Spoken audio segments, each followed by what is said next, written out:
Two true terrifying encounters. When grandmothers return. A haunting in Alabama. The thing with my grandmother's face. The summer after 7th grade should have been simple. Lazy days, sunlight, maybe a trip to the lake. But for one boy, that summer would mark him forever. His grandfather had just died of a heart attack. His family drove down to Alabama to sort through the estate, to grieve, to heal. But the estate didn't welcome them. Instead, it revealed something unspeakable.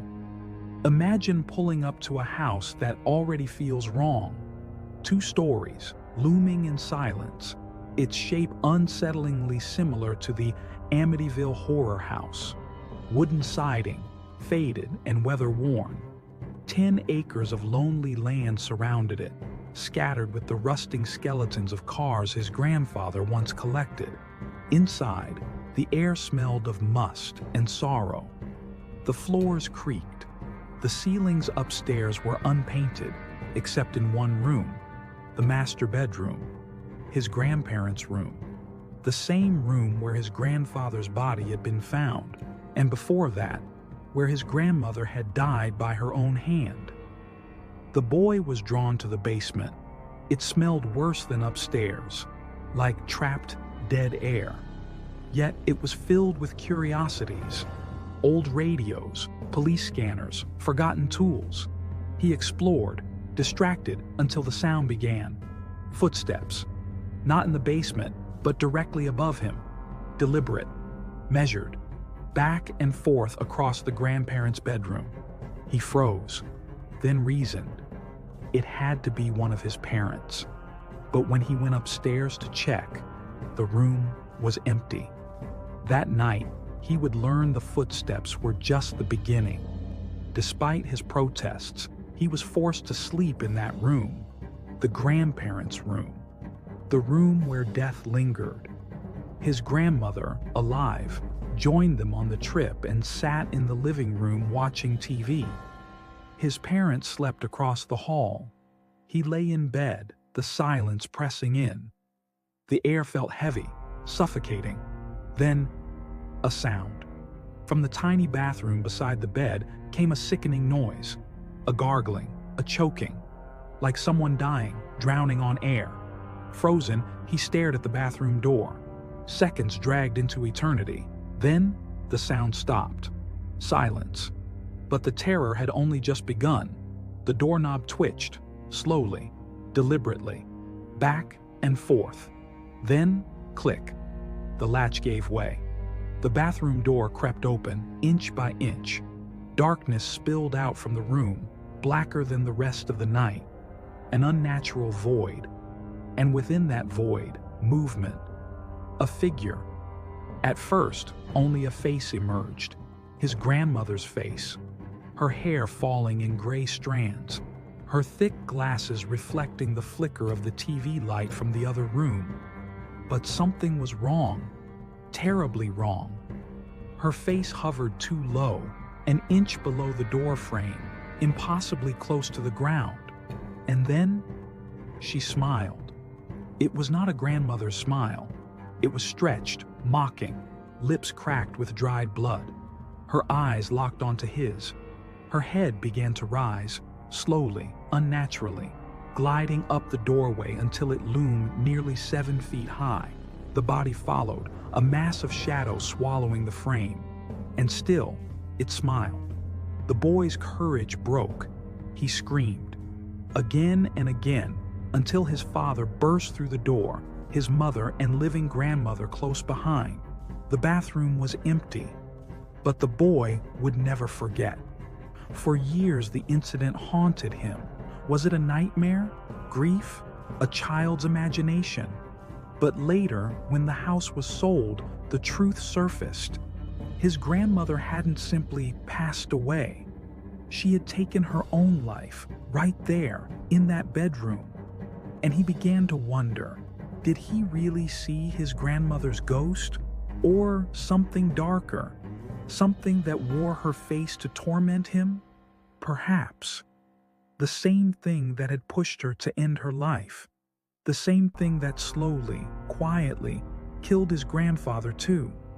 To this day, he carries the memory. A face that was familiar, but not human. A smile that promised only suffering. Some houses keep their secrets hidden. Others make sure you see them. And sometimes, what you see has your grandmother's face. A visit from my great-grandmother. The bark in the dark. The first strange event started years earlier. His aunt's house always felt wrong, especially the basement. It was the kind of place where the air pressed against your chest and shadows seemed to watch from the corners. That aunt had once played with a Ouija board. Some believed she let something through, a spirit or worse. Whether coincidence or curse, strange things seemed to follow him everywhere after that.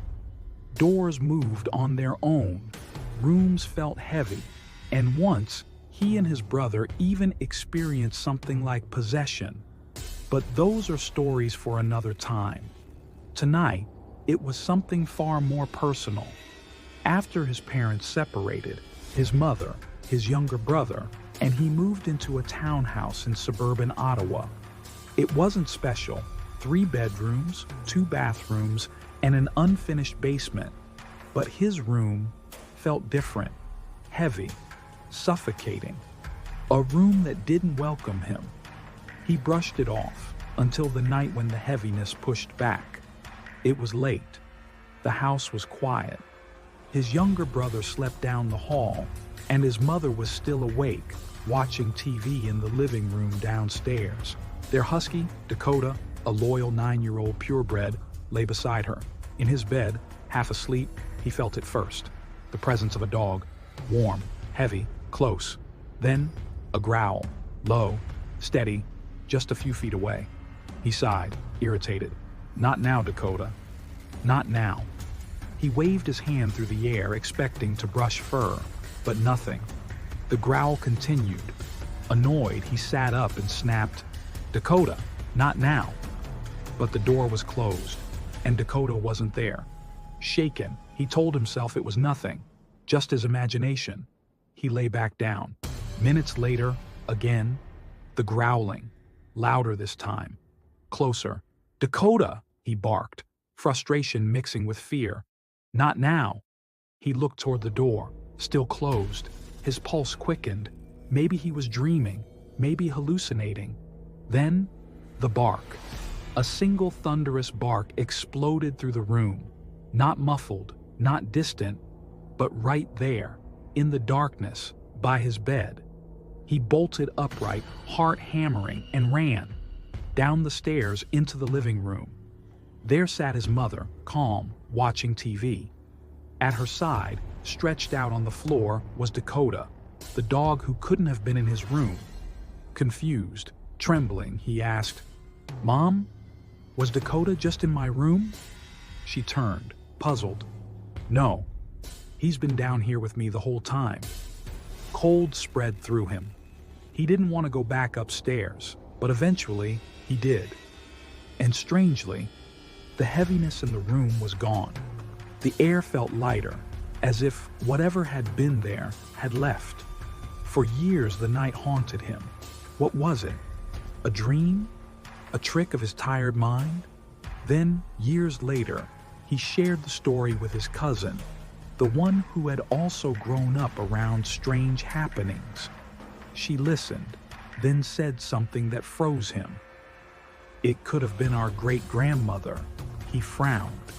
How could that make sense? His cousin explained.